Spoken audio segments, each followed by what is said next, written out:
നമ്മളെ നാട്ടില് പകുതി നിന്ന് അതോ കടയിൽ കണ്ടതാ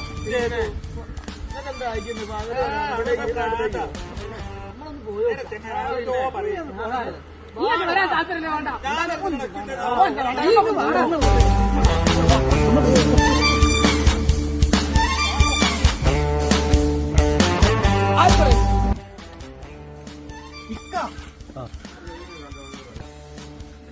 സോറി കേട്ടോ ആള് മാറിക്കും കാണാൻ പളപ്പാക്കിനെ പോലെ തന്നെയാണ്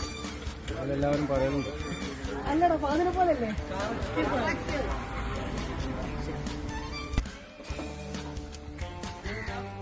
എന്താണ്